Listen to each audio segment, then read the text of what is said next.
brasileiro comporte, que vem vindo do estrangeiro, no fim do tempo saudade, como o charme brasileiro de alguém sozinho a cismar. Gente de minha rua, como eu andei distante, quando desapareci, ela arranjou um amante. Minha normalista linda, ainda sou estudante da vida que eu quero ter. Aê!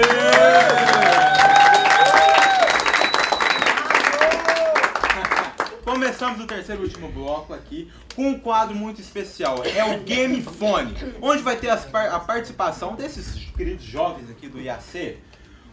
A gente vai fazer algumas perguntas para o padre, o jovem com ele, mas primeiramente eu queria ressaltar um ponto muito importante e necessário aqui com todos eles, a questão do jogo da baleia azul, que está fazendo muita repercussão em mídia nacional e também internacional. Então hoje eu queria saber do padre a posição da igreja com esse jogo e o que a mensagem a dar aos jovens que infelizmente estão participando desse game. Pelo que é um jogo russo, né? Isso. Surgiu na Rússia e que chama a atenção dos adolescentes, dos mais jovens, e que são 50 desafios, e o último desafio é a pessoa cometer o suicídio, mas tem se cortar, tem várias atividades. Então, assim, o que a igreja, onde eu fui pesquisar, principalmente um bispo auxiliar lá em Porto Alegre, ele vai dizer do cuidado que nós precisamos ter para avaliar e analisar os dias atuais. Porque a realidade antropológica que hoje nós vivemos, a realidade do ser humano, principalmente passando para os nossos jovens, o que a sociedade passa para os nossos jovens, é a ideia do não passado, a ideia do não futuro. Tudo você tem que viver hoje, é como se você tivesse que viver tudo hoje, tudo agora. Então você olha para a maioria da moçada, eles querem viver uma intensidade. Claro que temos que fazer as coisas com intensidade, mas eu não preciso viver tudo no agora. E aí talvez esta realidade, somada a quê? A uma realidade consumista, a uma realidade do individualismo exagerado, né? Cada um vive o seu tempo, cada um vive o seu mundo, cada um vive a sua realidade. E aí nos ambientes familiares, ainda brincava aqui o Rick Bell, dizendo para ele, né? A criança está no colo da mãe ou a criança está chorando, o que a mãe geralmente faz? Entrega o celular. Para quê? Para a criança ficar quieta. Não há mais interação, não está tendo interação. Se chega em casa, qual que é a cobrança? Como é que está a nota? Né? Como é que está como é que fala hoje na escola? Boletim. O boletim? Sim. Né? Como é que está a nota? Você tem que ser o primeiro, você tem que ser o maior, você tem que ir para o ITA, você tem que cursar medicina, então é cobrança. Você não tem um trabalho realmente de valorizar o ser humano. E aí, o adolescente, ele tem uma energia, vocês viram aqui a moçada, tem uma energia descomunal. Então eles querem realmente usar dessa energia. Aí vem um jogo que estimula a pessoa a várias atitudes para que ele se desafie, porque a família não está ajudando, a sociedade não está ajudando. Então esse é o grande problema. Então nós como igreja, trabalhei isso com os nossos catequistas, trabalhar mesmo a questão do cuidado, do zelo, mostrar para o jovem que existe um outro espaço, uma outra ambiência, que não é só esse mundo virtual, né? Que há a ambiência do contato, da convivência, que esse contato e essa convivência é desafiadora, mas é aqui, é no toque, né? Que a gente vai superando e a gente vai vencendo. Sim, claro, muito importante. Alguém aqui na plateia que tem alguma pergunta a fazer para o padre? Matheus aí, ó, tem bastante perguntas. Vergonha eu tenho, mas eu tô Levanta. Levanta, coloca o celular assim, ó, de frente, selfie. de frente. Ah,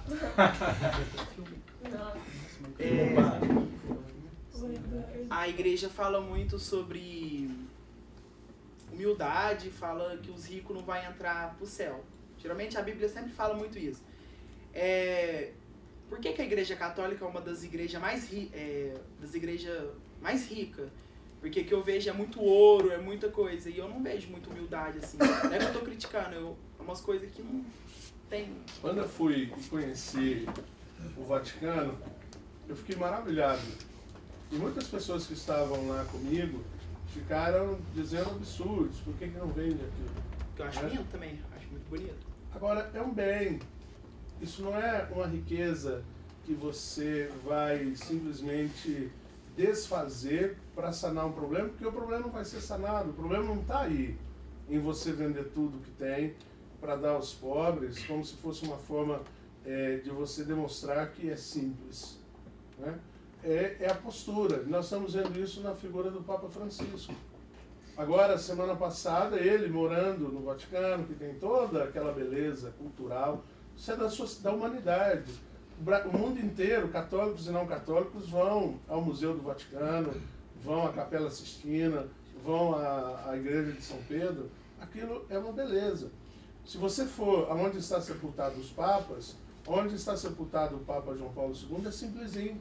Agora, foi de épocas atrás se usar de grandes ornamentações, hoje não. Agora, você não pode abrir mão de uma coisa que não é só da igreja, é da humanidade. Então, em nome disso, você vai pegar o museu e vai desmanchar todo aquele acervo de coisas bonitas que tem no museu para você simplesmente dar aos pobres. Não, nós temos que mudar a nossa consciência. E o Papa Francisco está mudando a consciência, por exemplo. Semana passada, vocês devem ter visto isso porque correu nas redes sociais, ele visitando as famílias.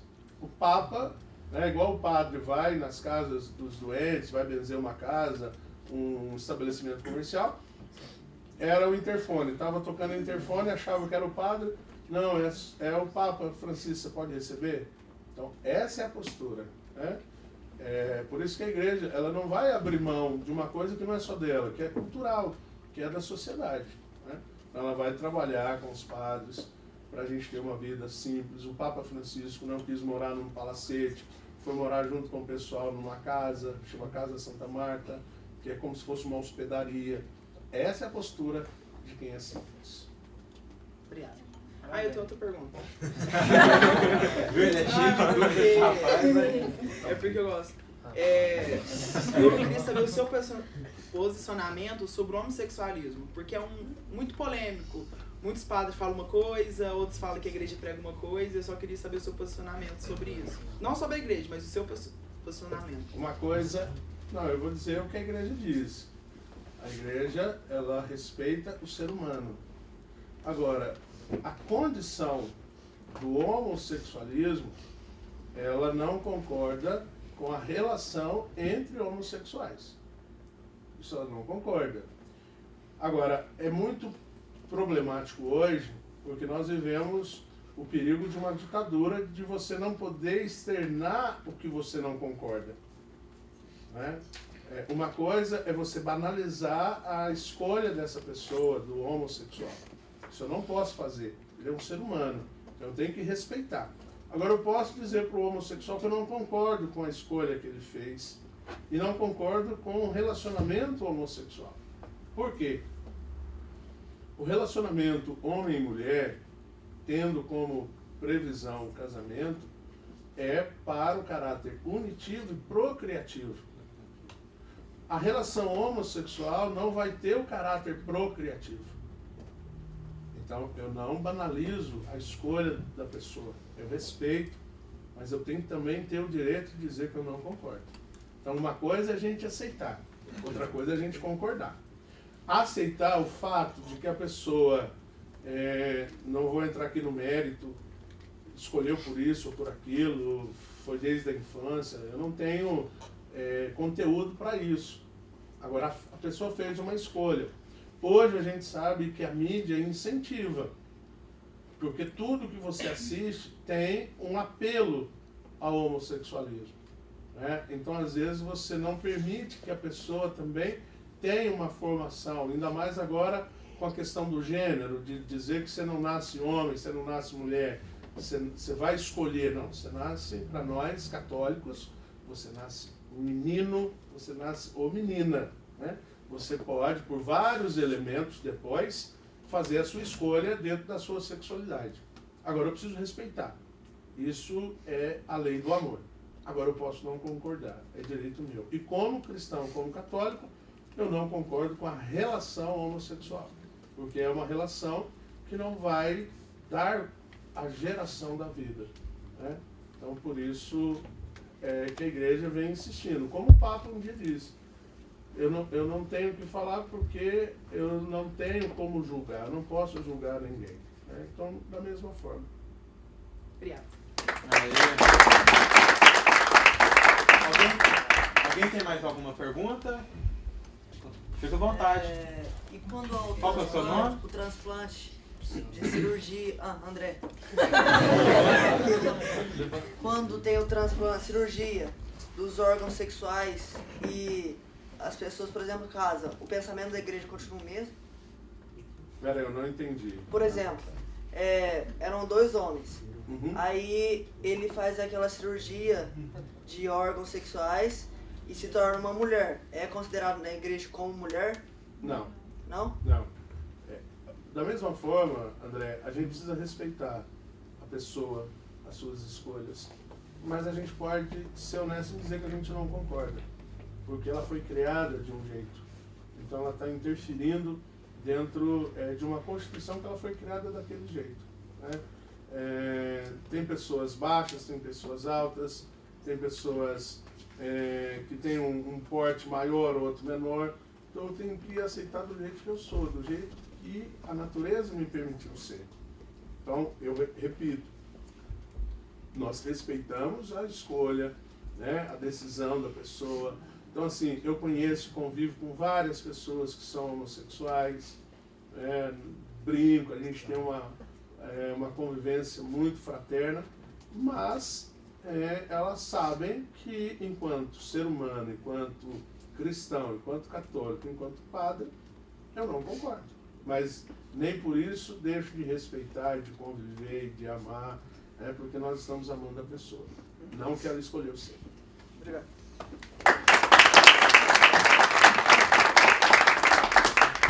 Mais alguém? Eu. Levanta, fica à vontade. Pode ficar sentado? Pode? Deixa melhor. Por favor, levanta pra você aparecer aqui. Pra você aparecer na televisão, levanta. Qual que é o posicionamento da igreja diante do aborto? Terminantemente contra. A igreja é terminantemente contra o aborto. Por quê? A vida, ela começa no momento da concepção. A ciência vai dizer que a vida humana, ela começa depois de algumas semanas de gestação, porque ainda não tem a formação do cérebro. Para a Igreja Católica, mesmo que não seja vida desenvolvida, é vida, é um ser vivente. Ele já está sentindo, ele já está apreendendo tudo o que está acontecendo. Porque é no momento da concepção do óvulo com o espermatozoide que há a encarnação da alma. Então, se nós sabemos que a alma ela é encarnada em nós no momento da nossa concepção, então ali existe vida. Então, a igreja defende a vida acima de qualquer situação.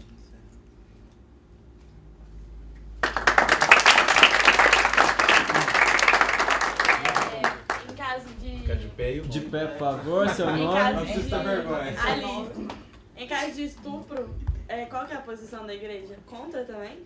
Contra também. Mas peraí, calma. Vamos explicar. A única coisa que a igreja permite e convive é com o aborto espontâneo, que o próprio organismo se encarrega de pôr para fora, vamos dizer assim. Que houve com certeza uma má formação do feto e o próprio organismo, percebendo que aquele feto não ia vingar, já fez todo o processo para eliminar, né? Então, o aborto espontâneo, que é o natural, a igreja aceita. No caso do aborto ser promovido porque houve um estupro, houve uma violência com a pessoa, não justifica você cometer uma outra violência com a outra pessoa que está sendo gerada. Por quê? Porque a gente acredita, como eu disse a ele, que a vida para nós começa no momento da concepção. Então você preserva alguém e mata outro alguém. Então não é concebível pela igreja você preservar, porque você pode dizer assim, mas ela vai ficar com trauma, essa criança ela tem um direito de viver. Então por isso que a igreja é contra qualquer tipo de aborto, mesmo que a mãe, né, a genitora, tenha sido violentada. Por quê? A gente pode entender que essa mulher, essa mãe, essa jovem que foi violentada, ela pode ser tratada. Ela pode passar por um processo de acompanhamento, de superar o trauma. Aquela vida que está sendo gestada, quem que defende por ela? É uma vida. Essa vida que está sendo gerada e gestada, ela é tão vida quanto a minha e quanto a sua. Então, quem que é a defensora dela? É a mãe. Então, você tem hoje tantos mecanismos que você pode orientar, você pode ajudar, você pode levar um psicólogo, um psiquiatra, que essa pessoa possa aceitar aquela criança, né? E assim, eu já ouvi, porque o bispo o Papa agora deu a autorização para os padres atenderem pessoas que vão confessar terem cometido aborto. Existem muitas pessoas, né?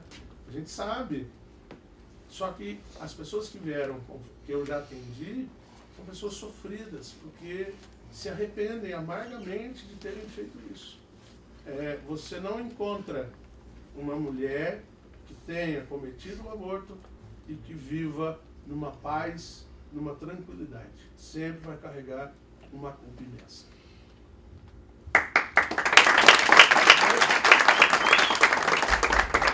Mais alguém? Sim, claro. Qual que é o seu nome? Meu nome é Marcos Paulo. E sim, é o posicionamento da igreja e seu também sobre preservativos, essas coisas assim, anticoncepcionais, assim, qual o posicionamento da igreja, perante? Eu tenho que ir com o posicionamento da igreja. A igreja ela é contra, porque ela entende que o sexo ele tem que ser o resumo, a síntese de uma vida realmente comprometida, que é o matrimônio. O sexo antes do casamento, ele não tem um compromisso unitivo, procriativo. Ele tem apenas um compromisso de dar prazer, de trazer prazer para outra pessoa. E você pode ter prazer sem ter a relação sexual. Você pode na vida. Eu acredito que do jeito que a moçada estava aqui, ouvindo a risada, tanto da Clara e do padre, nós tivemos um momento de prazer, né? O grande problema é que a mídia, os meios de comunicação que não são religiosos, eles impregnam na nossa cabeça que a única forma e a melhor forma de ter prazer é sexual. Por isso que estimula. E se você olhar hoje, 24 horas, em todos os canais, tirando os canais religiosos, você é estimulado a uma questão sexual. De dizer que está tudo certo, que está tudo bom, que tudo pode, né? E aí você está sendo 24 horas estimulado. Seu subconsciente, né? Propaganda subliminar, aquela que você não vê, mas que ela está te atingindo. Então você começa a imaginar que isso tudo é possível. Então isso é apenas antes do matrimônio, depois do matrimônio é aceitado?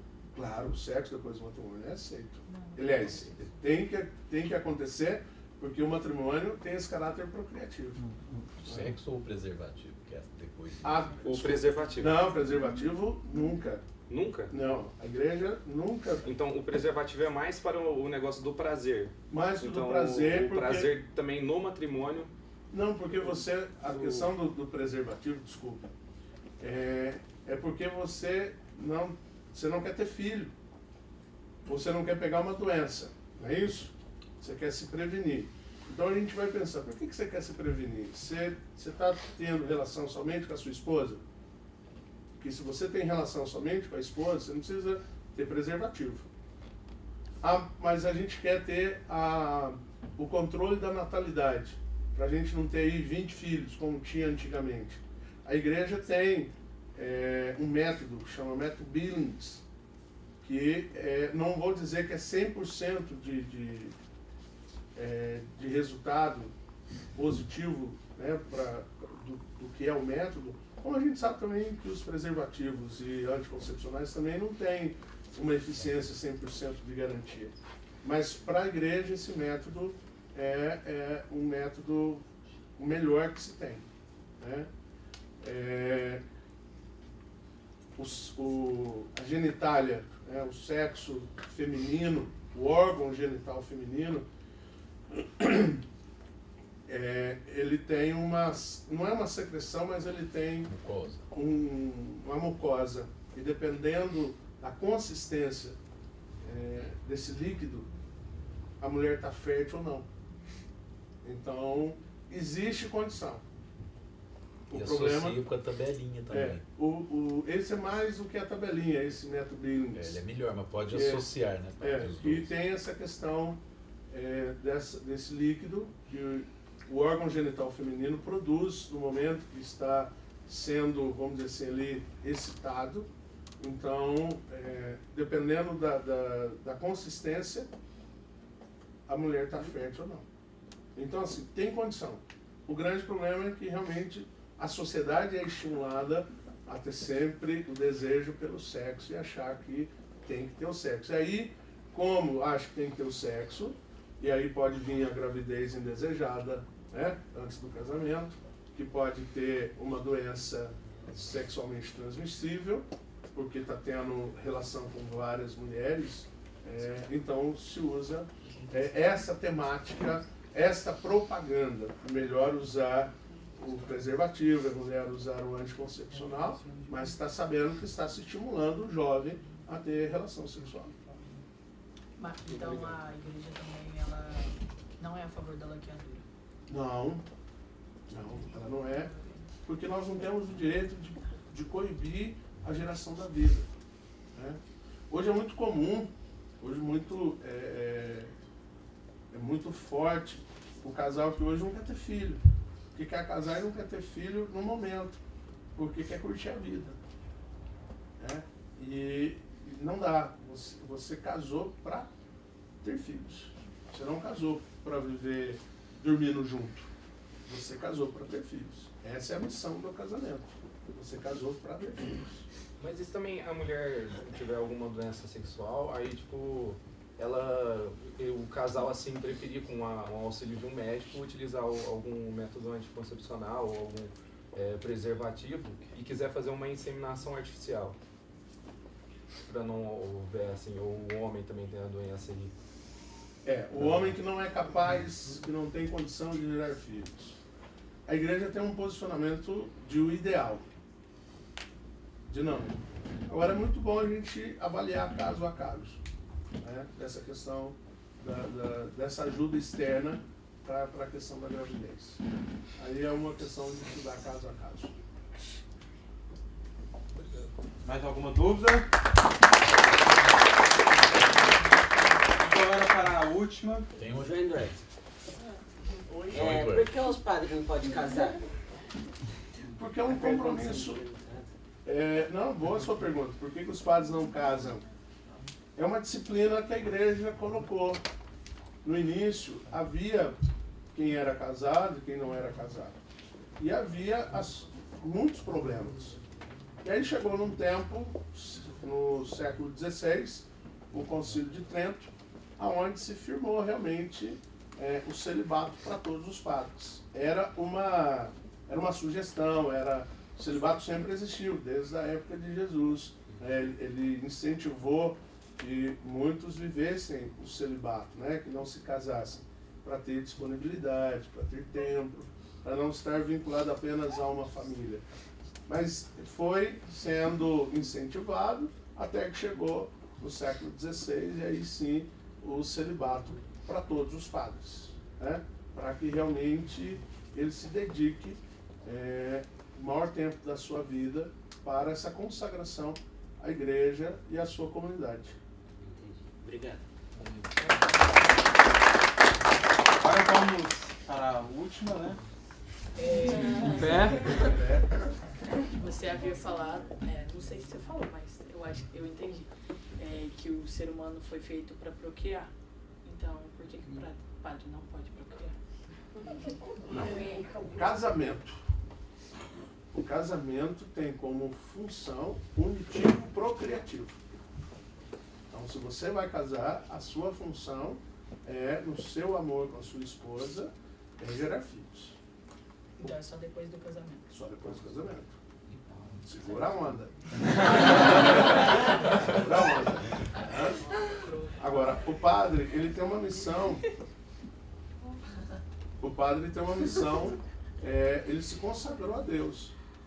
Então, ele vai realmente trabalhar dentro de uma perspectiva de cuidar de todos, e não cuidar de alguns.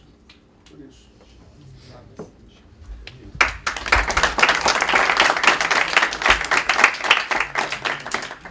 Mais algum, moço não cala esperar sempre? Amém? Ah, eu tenho. Você mandou amém. Se perguntar aí vai ter, vamos. É rapidinho. O que você achou da blusa do Lucas, com essas cruzes pra baixo? Olha, é verdade. Nossa. Eu nem tinha prestado atenção. Eu não vejo nada demais porque São Pedro foi crucificado de cabeça para baixo. Porque ele não se achava digno de ser crucificado como Jesus, porque ele se achava pecador. Então ele foi crucificado de cabeça para baixo.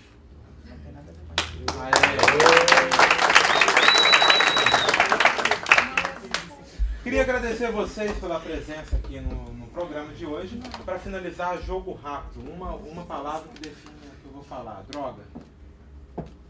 É droga. Droga. Corrupção. É o mal do ser humano que vem solapando a sociedade.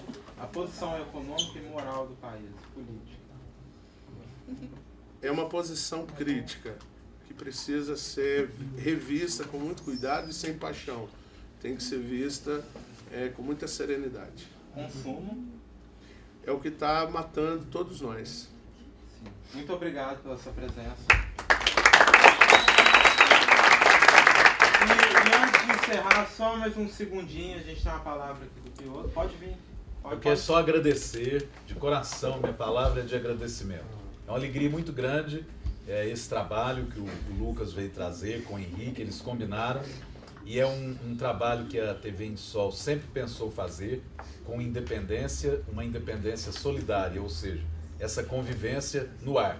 Um jeito diferente de fazer televisão, muito nosso, muito aberto, sem censura, mostrando as nossas coisas. É uma alegria receber o Padre Sandro, que eu conheço desde, eu acho que é o primeiro ano de teologia, foi em 2000, eu acho que era essa época mesmo, e que desde aquela época a gente via, eu sou um pouco mais velho que ele, então eu posso dizer, Padre, via uma vontade, isso que ele falou da vocação, uma vontade muito grande de abraçar essa missão que agora ele já abraça há 13 anos, que é a do sacerdócio. Então a gente fica feliz de ver e ver que esse sacerdote vem para ser pároco da nossa paróquia do Senhor Bom Jesus dos Passos, sem nenhuma onda com o pessoal da paróquia de Santa Rita de Cássia, que é sempre assim, né? A gente sai, deixa uns e vai abraçar a outros, mas são coisas da vida. Então, uma alegria a gente está recebendo aqui já algumas vezes o Padre Sandro no estúdio e nesse programa com vocês. A presença de vocês é maravilhosa, é a realização, é o início da realização de um grande projeto nosso aqui na TV. O Rick Bell, que é um irmão, uma pessoa que eu admiro, aí já é o contrário, ele é um pouco mais velho que eu, nem tanto. Então, que eu admiro desde de adolescente o trabalho dele no rádio, que coincidentemente é o que nós abraçamos também. Se o meu pai é anterior a ele, ele é um pouco anterior a mim. Na música, eu não sou assim da música, eu gosto, né? Mas o Rick Bell também é uma pessoa que sempre levou a música muito bem aqui em Passos, sempre levou o nome de Passos também em termos de música. Já agradeci o Lucas, o Henrique. Quero agradecer os tios. E é engraçado falar dos tios, porque eu já pareço tio dos tios. Agora vocês façam uma ideia, né? Então eu fico lembrando quando eu era do grupo de jovens Maranata, da paróquia de Senhor Bom Jesus do Espaço. Eu acho que é lá pela década de final dos 70, 80, mais ou menos por aí. Eu acho que os tios não eram nem nascidos, alguns desses aí. E os tios também da próxima podem participar mais um pouco, né? Além da presença boa aqui. E os pais e mães, e os irmãozinhos também que vieram buscar aí os outros. Então, olha, gente, de coração, muito obrigado. Valeu, Lucas, valeu, Henrique, toda a nossa equipe. É isso.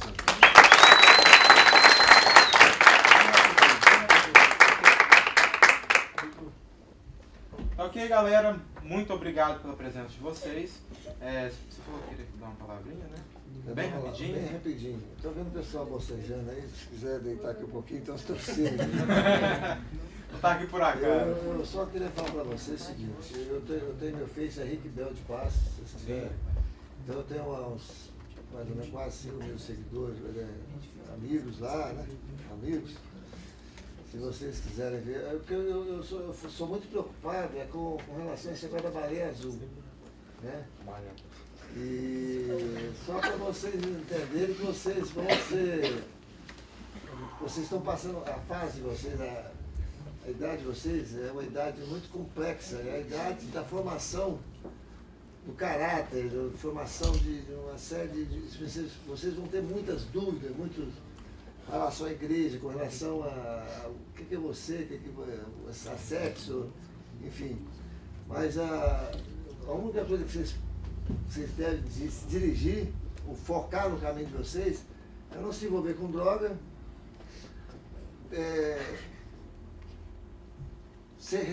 respeitar os pais de vocês, entendeu?